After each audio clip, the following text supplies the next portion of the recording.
사람의 기억력보다 낫다라는 그런 말이 있습니다. 이 말은 기록의 중요성을 강조하는 말이죠. 나이가 들어가시는 분들은 더더욱더 절감하실 겁니다. 생각날 때 적어놔야지, 그렇지 않으면 자주자주 잊어버리는 것을 경험합니다. 사람의 기억력이라는 것이 그렇게 대단하지 않습니다. 사람들은 그래서 문서로 약속을 기록합니다. 잊었다 그럴까봐, 모른다고 할까봐, 그런 적 없다고 할까봐 다 문서로 약속을 기록합니다. 그것도 모자라서 둘이 한 약속은, 기록한 것은 믿을 수 없다고 해서 변호사를 선정해서 공증을 받기도 합니다. 특별히 엄청난 유산이라도 받을 때는 더더욱더 이 종이 한 장의 그 위력이 대단합니다. 종이 한 장에 의해서 유산의 정도가 달라지기도 합니다. 종이 한 장밖에 안 되는 유서지만 이 기록된 문서가 있기 때문에 유산을 상속받을 수도 있고 못 받을 수도 있고 그러합니다. 이 종이 한 장이 없으면 눈물 흘릴 그런 일들이 많이 생깁니다. 오늘 본문에는 예루살렘 수문학 광장에서 말씀의 부흥을 경험했던 이스라엘 백성들이 이제 하나님 앞에서 새롭게 살겠다는 새 인생의 결심을 하는데, 그냥 결심하는 것이 아니라 문서로 기록을 합니다. 그 문서에 기록된 사람들의 장면이 이제 10장에 소개되고 있습니다. 느헤미야 9장 전체는 이스라엘 민족에 대한 하나님의 지속적인 은혜에 대해서 고백을 합니다. 9장을 읽다 보면은 딱 하나 가장 핵심적으로 생각나는 것이 바로 은혜입니다. 하나님, 지금까지 여기까지 온 것이 하나님의 은혜입니다. 이것이 느헤미야 시대에 영적으로 회복된 사람들의 고백이었습니다. 몇 가지만 우리가 살펴보면 12절에 보시면 낮에는 구름 기둥으로 인도하시고 밤에는 불 기둥으로 그들의 행할 길을 비춰주셨다고 했습니다. 은혜입니다. 13절에는 말씀을 주셨다고 했습니다. 15절에는 굶주릴 때는 양식을 주시고 목마를 때는 반석에서 물을 내어주셨다고 했습니다. 은혜입니다. 17절의 말씀 보면 범죄했지만은 그러나 주님께서 용서해 주셨습니다. 은혜로우시고 긍휼히 여기시고 노하기를 더디하시고 인자가 풍부하셔서 버리지 않으셨다고 했습니다. 버리지 않은 은혜입니다. 19절의 말씀 보시면 그들이 하나님을 모욕했지만은 하나님께서는 광야에 그들을 버리지 않고 여전히 구름 기둥과 불 기둥으로 인도하셨다고 말씀합니다. 20절에서 22절의 말씀 보면 만나를 끊이지 않게 주셨습니다. 발이 부르트지 않게 하시고 옷이 헤어지지 않게 주셨다고 했습니다. 27절에는 대적의 손에서 구원해 주셨다고 했고 28절에는 하늘에서 들으시고 긍휼로 건져내 주셨다고 했습니다. 31절은 주의 크신 긍휼로 그들을 아주 멸하지 아니하시며 버리지 아니하셨사오니 주는 은혜로우시고 불쌍히 여기시는 하나님이시다, 그렇게 고백을 합니다. 구구절절이 이 9장에는 지나온 그들의 역사를, 인생을 돌이켜보면서 하나님의 은혜였습니다 라는 고백입니다. 여러분 어떻습니까? 먼 지나온 인생들을 생각하며 하나님의 은혜였습니다 라는 고백이 저절로 나오십니까? 아니, 멀리는 그만두고 오늘 2014년도를 살아오시면서 하나님의 은혜였습니다 라는 이 고백이 마음 중심에서부터 나오십니까? 오직 하나님의 은혜였습니다. 그들은 말로 거기서 멈추는 것이 아니고, 그럼 이제 어떻게 할 것인가? 은혜로 살아왔으니, 하나님의 은혜를 입었으니 이제 언약을 세워서 기록을 하고 그 언약대로 살겠다라는 도장을 찍습니다. 그것이 우리가 함께 읽었던 38절의 내용입니다. 우리가 이 모든 일로 말미암아 이제 지금까지 이렇게 은혜를 입었으니 이제 견고한 언약을 세워 기록하고 다 임봉하나이다. 결심을 문서화해서 기록으로 남기기로 합의를 했습니다. 대표자가 84명입니다. 이 84명이 서명을 합니다. 도장을 찍습니다. 그 내용이 이제 느헤미야 10장에 나옵니다. 이 서명자들의 명단에 그 임봉한 자는 가장 먼저 누가 나옵니까? 느헤미야와 시드기야가 나오죠.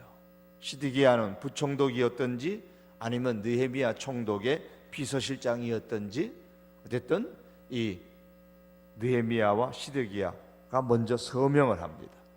그리고 2절에서 8절까지 보면 21명의 제사장들이 서명을 했습니다. 9절에서 13절에는 17명의 레위족의 대표들이 또 서명을 합니다. 14절 이하에서 27절까지는 일반 백성들의 우두머리 44명이 서명을 합니다. 아마도 이 문서는 에스라에 의해서 작정되었을 것이고 느헤미야가 대표로 서명했을 가능성이 큽니다. 느헤미야가 대표자였고 또 느헤미야가 그 시대의 지도자였고 또한 총독이었기 때문에 그렇습니다. 자, 이렇게 느헤미야 시대의 대표자들이 서명을 합니다. 그 역사적인 문서 서명한 이 내용이 뭔가? 그 내용이 10장 28절 말씀에서 39절의 내용입니다. 이 내용은 오늘날도 여전하게 영적인 회복을 사모하는 하나님의 사람들이 결심해야 될 내용들입니다. 하나님의 말씀대로 살고자 하는 사람은 오늘 이 말씀의 내용을 보면서 우리도 이렇게 살아야 되겠다, 나도 이렇게 살아야 되겠다 라는 그런 새로운 인생의 결단, 결심이 있어야 됩니다. 오늘 이 본문의 말씀을 보면서 우리 마음에 다시 한 번 더 나도 이것을 기록해서 나도 이 모습으로 새롭게 살아야 되겠다라는 그런 결단들이 일어날 수 있기를 원합니다. 오늘 느헤미야 시대의 성도들이 문서로 기록한, 그래서 새롭게 살겠다고 결심한 내용은 오늘 본문 가운데 크게 보면 세 가지로 정리해 볼 수가 있습니다. 하나는 하나님의 말씀을 지켜 순종하겠다고 결심했습니다. 29절의 말씀 보면 다 그들의 형제 귀족들을 따라 저주로 맹세하기를, 우리가 하나님의 종 모세를 통하여 주신 하나님의 율법을 따라 우리 주 여호와의 모든 계명과 규례와 율례를 지켜 행하겠다 그랬습니다. 저주로 맹세했다, 무슨 뜻일까요? 모세와 여호수아를 통해서 하나님께서는 그리심산과 에발산에서 하나님의 복과 저주를 선포한 바가 있었습니다.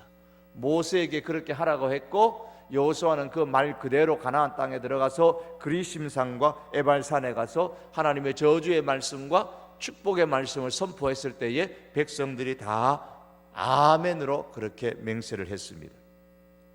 그때 저주의 선포에 대해서 아멘한 대로 우리 백성들이 말씀을 지키지 않아서 하나님의 저주를 뼈저리게 경험하였다 그 말입니다.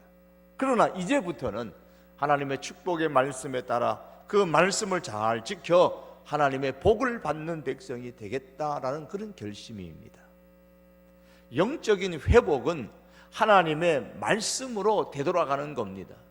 뭔가 새로운 것을 하는 것이 아니라 이미 주신 하나님의 말씀대로 되돌아가는 것이 영적인 회복입니다.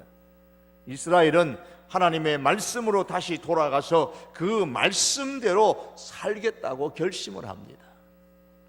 사실 이스라엘 백성들에게 있어서 말씀은 익숙한 겁니다.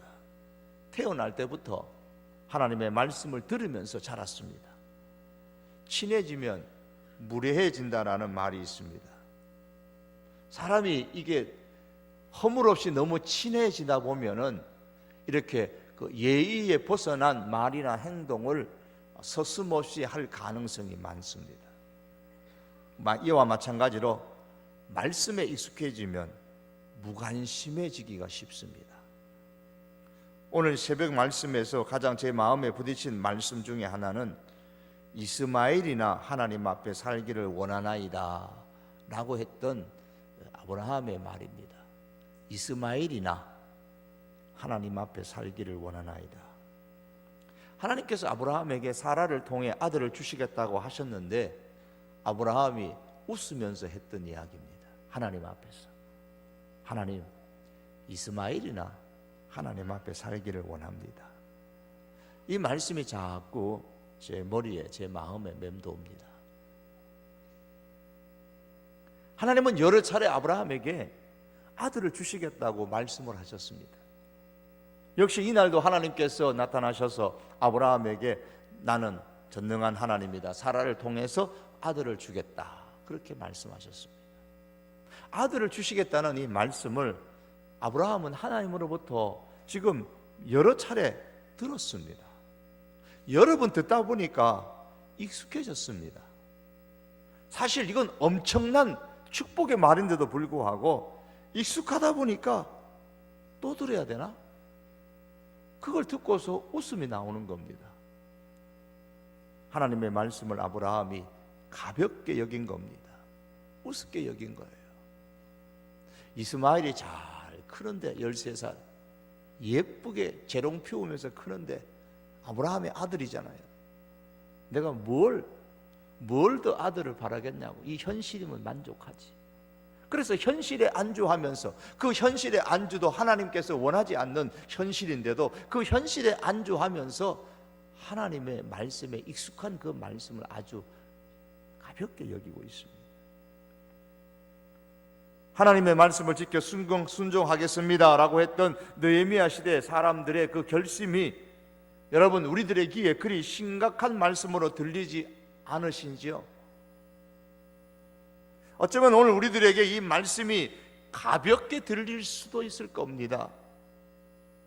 왜요? 너무 익숙한 말이니까요. 하나님의 말씀을 지켜서 순종하겠습니다. 익숙하게 들었던 말씀 아니에요? 그냥 지나치는 말로 예 알겠습니다, 그래야죠, 말씀대로 살아야죠, 이렇게 마음에 없이 입으로만 가볍게 넘겨가고 있지는 않으십니까? 태풍이 잦은 지역의 사람들은 태풍 경보를 예사로 받아들인다고 합니다. 또 태풍 온대. 오늘도 북한이 미사일을 3발 쏘았대. 듣는 우리들의 반응 어떻습니까? 그래, 큰일 났네. 야, 이러다가 전쟁 나는 거 아니야? 야, 빨리 피난 준비해야지. 이렇게 생각하시는 우리 대한민국 사람이 몇이나 있을까요? 여러분 어떻게 생각하십니까? 그 자식들 그 미사일을 돈 갖고 주민들이나 식량이나 사주지 뭐 그 자꾸 만들어서 쏘냐? 괜히 오늘도 성기를 부르고 있네. 별로 대수롭지 않게 우리는 그렇게 생각합니다. 피 나갈 준비도 안 합니다. 식량 비축할 준비 안 합니다. 신경이 무뎌졌습니다. 우리가 하나님의 말씀을 그렇게 듣고 있지 않습니까? 너무 익숙한 말씀, 너무 자주 듣는 말씀, 하나님의 말씀을 지켜 순종하겠습니다. 얼마나 많이 들은 말씀입니까? 하나님의 말씀을 지켜라, 하나님의 말씀에 순종하자. 너무 익숙한 말씀이에요. 여러분, 우리는 정자세로 진지하게 하나님의 말씀에 반응을 해야 소망이 있습니다. 요나가 니느웨에 가서 하나님의 말씀을 전파했을 때에 그들은 진지하게 반응을 보였습니다. 니느웨 사람들이 하나님을 믿고 금식을 선포하고 높고 낮은 자를 막론하고 굵은 베옷을 입은지라고 했습니다. 슬퍼하고 회개했단 말입니다. 높은 사람이든 낮은 사람이든 다 하나님의 말씀을 듣고 심각하게 받아들였습니다. 금식하며 회개했습니다. 요점이 그겁니다. 니느웨 백성들이 요나가 전해주는 하나님의 말씀을 결코 가볍게 여기지 않았다라는 말입니다. 느니웨 시대의 사람들은 문서로 적어서 결심했습니다. 지금까지 들어왔던 하나님의 말씀이지만 이 하나님의 말씀을, 이 영적인 회복이 일어난 이때에는 결코 하나님의 말씀을 가볍게 여기지 않았습니다. 우습게 생각하지 않았습니다. 수도 없이 들었던 하나님의 말씀이지만 정자세를 하면서 하나님의 말씀을 지켜 순종하겠습니다. 오늘 이 말씀이 오늘 우리들에게 들려지는 말씀이 되기를 원합니다. 하나님의 말씀을 가볍게 여기지 마십시다. 마음의 깊은 곳에 새겨놓고 우리 역시도 하나님의 말씀을 지켜 순종하겠다는 결단이 있기를 바랍니다. 여기서 우리가 새로운 인생이 출발되는 겁니다. 또한 그들은 세속적인 영향에 따라 살지 않겠다고 결심했습니다. 말씀을 지켜 순종하겠다는 결심과 세속적인 영향에 따라 살지 않겠다는 결심은 동전의 양면과도 같은 것이죠. 느헤미야 10장 29절에 보시면 하나님의 율법을 쫓아 살겠다고 고백한 이스라엘 백성들은 이어서 10장 30절과 31절에서 두 가지를 하지 않겠다 그렇게 결심을 합니다. 30절 말씀에 우리의 딸들을 이 땅 백성에게 주지 아니하고 우리의 아들들을 위하여 그들의 딸들을 데려오지 아니하며 그랬습니다. 한마디로 말하면 세속적인 영향력에 따라 살지 않겠다는 결심입니다. 세속적인 영향력에 따라 살지 않겠다. 그리고 31절에 가면 안식일에 물품이나 온갖 곡물을 가져다가 팔려고 할지라도 우리가 안식일이나 성일에는 그들에게서 사지 않겠고 일곱째 해마다 땅을 쉬게 하고 모든 빛을 탕감하리라. 세속적 영향력에 따라 살지 않겠다 그런 결심인 거예요. 먼저 첫 번째 30절에 나오는 내용은 우리의 자녀들이 불신 결혼하지 않겠고 불신앙적인 그런 결혼시키지 않겠다라는 그런 결심입니다. 신명기서 7장 3절에서 4절의 말씀 보면 그들과 혼인하지도 말지니 내 딸을 그들의 아들에게 주지 말 것이요 그들의 딸들도 내 며느리로 삼지 말 것은 그가 내 아들을 유혹하여 그가 여호와를 떠나고 다른 신들을 섬기게 하므로 여호와께서 너희에게 진노하사 갑자기 너희를 멸하실 것임이니라 그렇게 말씀하셨습니다.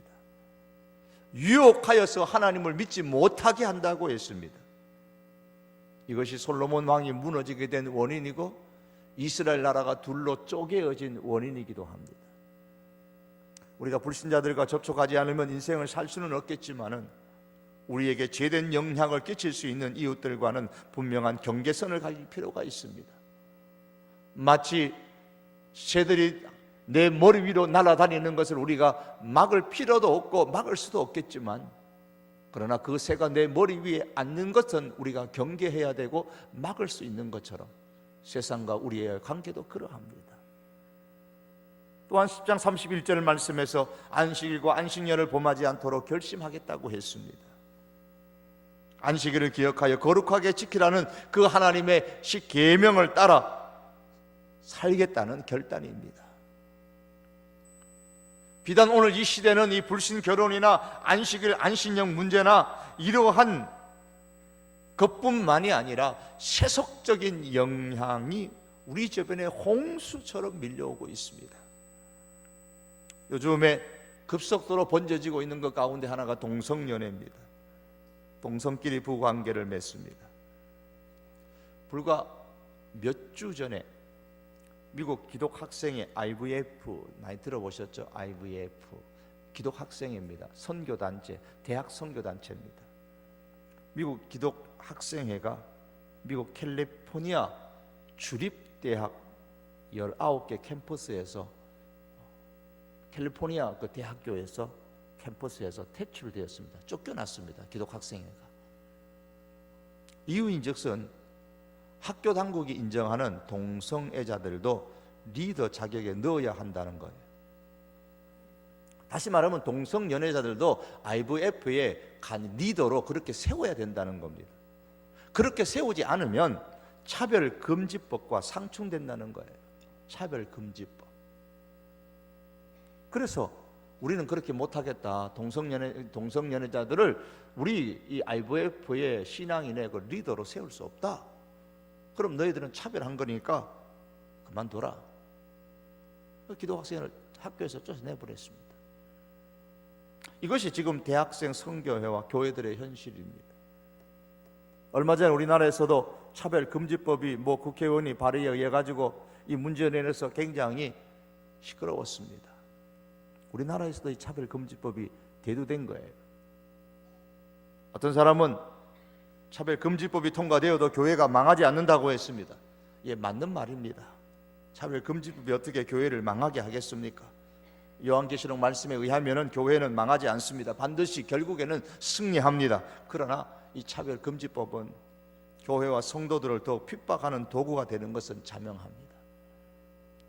차별금지법으로 내놓은, 그렇게 국회에 발의하는데 내놓은 내용에 보면 그런 내용이 나옵니다.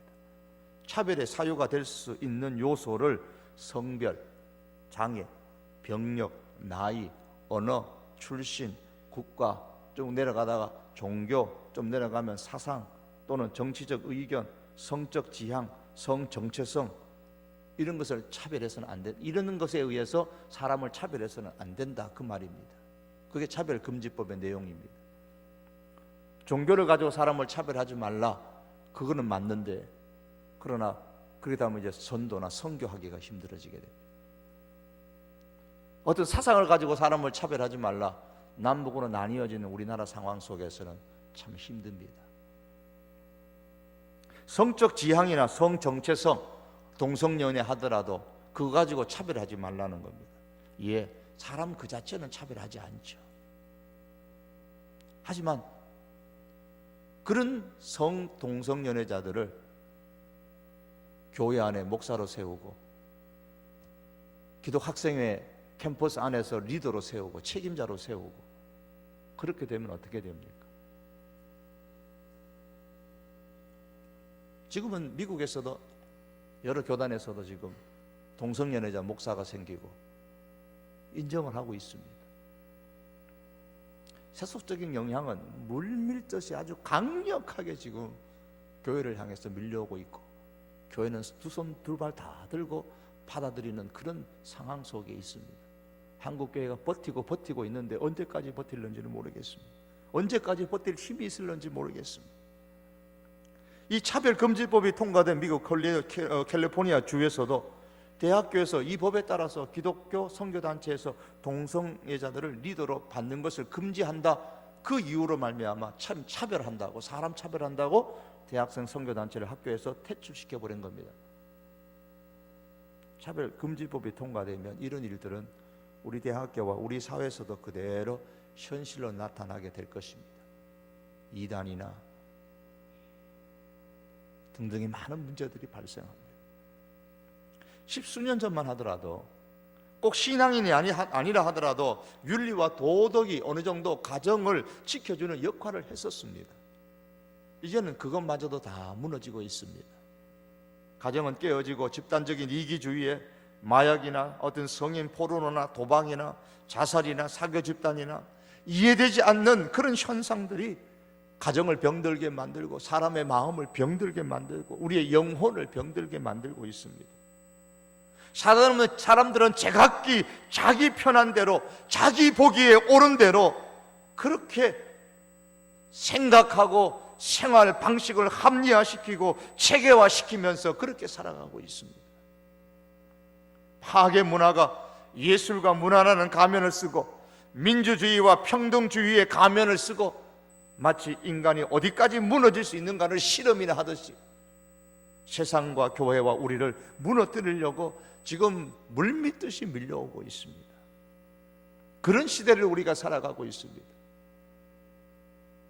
세속적인 영향에 따라서 우리가 살지 않겠습니다라는 이 결단이 오늘 이 시대 어느 때보다도 우리에게 절실하게 필요합니다. 결심하고 또 결심하고, 필요하다면 내가 적어서라도 문서로라도 다짐하고 결심하고 도장 찍어야 될 내용입니다. 하나님의 말씀이라는 기준을 잃어버린 이 세대는 어디까지 갈지 모릅니다. 이런 때 우리는 세속적인 역량에 따라 살지 않겠다는 결단이 우리 가운데도 있어야 되는 줄 믿습니다. 세속적인 역량에 따라 내가 살지 않겠습니다. 우리가 결단해야 됩니다. 또한 세 번째로 마지막 그들이 결단한 것은 하나님의 사역을 힘써 지원하겠다는 결심입니다. 하나님의 사역을 힘써 지원하겠다고 결심했습니다. 그 내용이 32절의 말씀에서 39절까지의 내용입니다. 여기에 제일 많이 나오는 단어가 두 가지 나옵니다. 하나는 하나님의 전이라는 단어고 하나는 11조라는 단어입니다. 32절에 보시면 하나님의 전을 위하여 쓰게 하되, 그렇죠? 4절 3절에 보면 읽지 않았으니까 한번 보십시오. 33절에는 하나님의 전의 모든 일을 위하여 쓰게 하였고, 끝에 부분에 나오죠. 34절에 보면 우리 하나님의 전에 바쳐, 35절 하반부에도 여호와의 전에 드리기로 하고, 36절에 우리 하나님의 전으로 가져다가, 37절에 하나님의 전에 여러 방에 두고, 38절에도 39절 마지막 절에는 우리가 우리 하나님의 전을 버리지 아니하리라. 하나님의 전을 버리지 아니하리라. 32절에서 39절까지 한 절도 빠뜨리지 않고 매 절마다 하나님의 전을 언급하고 있습니다. 그만큼 강조하고 있는 말씀입니다. 그리고 그 다음에 많이 나오는 단어가 11조라는 단어입니다. 여기서 하나님의 전과 11조가 무슨 상관이 있길래 이 두 단어를 가장 많이 쓰고 있을까요? 구약시대의 하나님의 성전은 하나님의 사역의 핵심적인 주체였습니다. 그런데 느헤미야 당시에 바벨론 포로에서 약속의 땅으로 돌아온 이스라엘 백성들이 성전을 짓기는 했는데, 스룹바벨 성전을 짓기는 했는데 그 이후에 생활이 어렵다는 구실로 이유로 11조를 등한히 함으로 인해서 성전 관리가 엉망이 되어졌습니다. 그래서 레위인들과 제사장들은 경제적인 지원을 성전으로부터 받지 못하니까 성전을 떠나서 뿔뿔이 불뿔이 다 흩어져서 성전이 황폐하게 되었던 겁니다. 그런데 이제 느헤미야가 와서 그 시대의 백성들을 말씀으로 다시 영적 회복을 시키게 되니까, 영적인 회복이 일어난 그 이스라엘 백성들이 제일 먼저 첫 번째로 결심한 것이 하나님의 전을 살리자.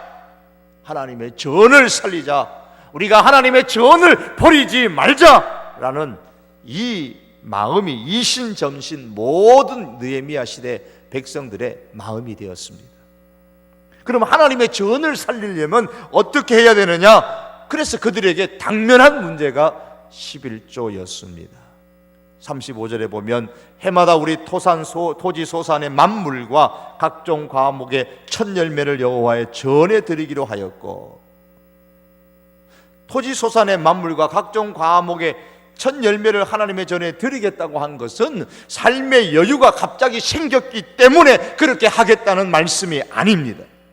하나님의 전을 살리기 위하여, 하나님의 전을 버리지 않기 위하여 여기에 우선순위를 부여하고 그렇게 하겠다는 말씀입니다. 그것을 최대의 헌신으로 여기는 것이 아니고 최소한의 헌신으로 여겼습니다. 그들은 11조를 들여서 하나님의 전을 살리는 것을 최고의 헌신으로 여긴 게 아닙니다. 최소한의 헌신으로 이해를 받아들였습니다. 우리가 11조를 하면은 큰 헌신을 하는 거 아닙니다. 가장 기본적인 것을 하는 겁니다. 여러분, 주님께 더 많이 드릴 수 있음이 기쁨이 아닙니까? 안 벌고 안 드리기를 원하십니까? 많이 벌고 많이 드리기를 원하십니까? 여러 해 전에 어느 청년이 교회 목사님께 와서, 목사님, 제가 11조를 많이 드릴 수 있도록 기도해 주셔요. 지금 현재 11조를 드립니까? 그랬더니 지금은 제가 수입이 불과 얼마 안 돼가지고 지금 못 드리고 있습니다. 그랬더니 지금부터 드리세요. 이 청년의 11조가 점점 늘어져서 나중에는 11조를 100만 원 내고 나중에는 200만 원까지 드리게 되자 갈등이 생겼습니다. 이 청년이 아주 단순해서 솔직해서 목사님을 찾아와서 의논했습니다. 목사님, 솔직히 제가 20만 원 11조 드릴 때는 별로 어렵지 않았는데 100만 원 넘어가면서부터는 뭔가 좀 마음에 부담이 옵니다. 그러면 제가 하나님께 가가지고 다시 기도하면서 하나님 11조 청년 11조 좀 조정해 주세요. 저 그렇게 기도할까요? 현금 얘기가 나오면 의뢰이 부담을 느끼는 분들이 계십니다. 어떤 분들은 우리가 영적인 신앙생활 하는데 왜 물질 이야기가 자꾸 언급되느냐라고 그렇게 불편한 심기를 갖습니다. 지난 세기에 유명한 영국의 철학자 캠멜 몰간이라는 목사는 이런 이야기를 합니다. 11조라는 돈이나 공식 헌금은 물질적인 것이지만 이 헌금의 배후에 있는 헌신은 영적인 것이다. 우리의 물질적인 헌금은 바로 영적인 헌신의 표현이다. 헌금 없이, 헌신 없이 헌금은 가능하지 않고 헌금으로 표현될 수 없는 헌신은 위선이다 그랬습니다. 여러분, 하나님의 사역에 힘차게 일어나는 영적 회복을 보고 싶으십니까? 그렇다면 누군가가 헌신을 시작해야 합니다. 하나님의 사역을 힘써 지원하며 자신을 드리는 헌신자들을 통해서 지금도 하나님의 나라는 넓어지고 확장되고 있습니다. 느헤미야 시대 백성들이 영적으로 회복되어졌을 때에 결심했던 것, 내가 하나님의 전의 사역을 내가 결단코 중단하지 않겠다. 내가 이제부터 다시 시작하겠다. 그렇게 고백했습니다. 우리의 이런 헌신을 통해서, 이런 느헤미야 시대의 그 백성들의 헌신과 같은 이런 헌신을 통해서 이 어두운 시대에 우리 하나님의 교회가, 우리 성도 교회가 다시 한번 이 땅에 능력 있게 펼쳐지는 그런 역사들이 일어날 수 있기를 참으로 원합니다. 사랑하는 성도 여러분, 느헤미야 시대의 사람들이 헌신의 서약서를 썼습니다. 그리고 그것을 임봉하고 결습했습니다.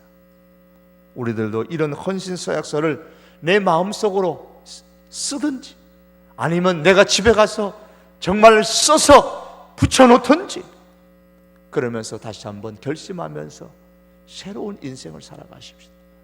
지금까지 살아온 것이 하나님의 은혜였습니다라는 이 절실한 고백이 참으로 진실이라면, 주님, 이제로부터 내가 새로운 각오로 인생을 살겠습니다.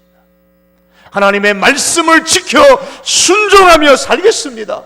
세속적인 영향이 아무리 홍수같이 밀려올지라도 그 세속적인 영향에 따라 살지 않겠습니다. 하나님의 나라를 위하여, 하나님의 교회를 위하여 섬기고 봉사하는 그 일을 위하여 내가 하나님의 전을 버리지 아니하고 하나님의 교회를 위하여 내가 주의 이름으로 더 헌신하고 봉사하겠습니다. 하나님을 위하여 섬기겠습니다. 이런 결단, 이런 결심이 우리 모든 믿음의 식구들 가운데 함께 있기를 주님의 이름으로 축복합니다. 기도하시겠습니다. 여러분, 우리 한번 이 말씀을 기억하면서 기도하기를 원합니다. 말씀을 들으면 실천하기 위한 겁니다. 하나님의 말씀을 지켜 순종하겠습니다. 참으로 우리가 영적인 회복을 통하여서 새로운 인생을 살기를 원할 때에 우리가 결단해야 될 내용입니다.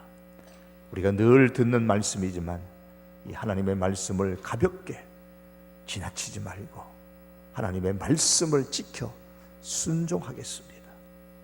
세속적인 영향이 홍수같이 밀려올지라도 세속적인 영향에 따라 살지 않겠습니다. 우리 결단하며 기도하십시다. 하나님의 교회를 멀리하지 않고 하나님의 전을 버리지 아니하고 우리가 하나님의 교회를 섬기며 살겠습니다. 결단하는 이 시간 될 수 있기를 원합니다. 느헤미야 시대의 그 시대의 이 세 가지 결단이 오늘 이 시대의 나의 결단, 우리 성도교회 온 성도들의 결단이 될 수 있도록 우리 다 같이 이 내용을 가지고 하나님 앞에 한번 기도합니다. 다 같이 기도하시겠습니다. 사랑하는 여호와 하나님 아버지여, 저희들이 금요 저녁에 올라왔습니다. 많은 사람들이 하나님 각자의 아지 환경에 따라서 이 모양 저 모양으로 흩어졌지만, 그러나 여기에 하나님의 귀한 사람들, 말씀을 사모하고 주의 말씀을 사랑하며 주님의 은혜를 사모하며 주여 이 자리에 모였습니다. 오늘 아버지 하나님이여, 말씀의 부흥을 통하여 영적인 회복을 했던 느헤미야 시대의 백성들이, 느헤미를 비롯하여 모든 하나님의 사람들이 하나님 앞에서 새로운 인생을 살 것을 결단하고 희망하면서 하나님 신앙의 결단한 내용들을 하나님 이 시간 저희가 생각했습니다. 하나님 아버지, 우리 또한 이 결단이 있게 하여 주시기를 주여 기도합니다. 이 결단하는 가운데 새 인생 살아갈 수 있도록 우리 하나님 아버지 은혜 베풀어 주시옵기를 주여 간절히 원하옵고 기도합니다. 전능하신 여호와 하나님 아버지여, 오늘 저희들 가운데 임하여 주시옵소서. 주여 우리 가운데 역사하여 주시옵기를 기도합니다. 늘 듣는 하나님의 말씀이지만 주여 이 말씀을 가볍게 여기지 않게 하여 주시옵소서. 아버지 하나님이여, 현실에 안주하며 하나님의 말씀을 멀리하지 않게 하시고 우리가 진지하게 하나님의 말씀을 받으며 하나님의 말씀을 지켜 순종하겠다는 결단이 우리 가운데 있게 하여 주시옵소서. 주여 아버지 앞에 원합니다. 아버지, 세속적인 것들이 홍수처럼 밀려오는 이 시대에 하나님 아버지여 간절히 원하오니 주여 원하옵나이다. 아버지, 세속적인 영향에 따라 아버지 살지 않겠다고 다시 한번 결단하며 저희들이 말씀 앞에 서게 하여 주시기를 아버지여 간절히 원하옵고 기도합니다. 주여 우리가 하나님의 말씀을 성전을 버리지 않겠나이다. 우리의 환경이 어찌하든지 우리가 하나님의 교회를 가까이 하며 하나님의 교회를 섬기고 봉사하며 주여 살겠나이다. 하나님 아버지여, 우리의 헌신이 일어나게 하여 주시옵소서. 헌신의 봉사가 하나님 아버지 우리 교회 가운데 끊임없이 일어나게 하시고 우리 온 성도들의 우리들의 결단이 되게 하여 주시옵기를 주여 간절히 원하옵고 아버지 앞에 기도합니다. 자비하신 여호와 하나님 아버지, 이 느헤미야 시대의 성도들의 결단처럼 우리의 아버지 결단도 이와 같이 되게 하시고 새로운 인생을 살기로 결심하며 나아가는 우리 주의 사람들 되게 하여 주시기를 주여 간절히 원하옵고 기도합니다. 오 하나님, 긍휼히 여겨 주시옵소서. 예수님의 이름으로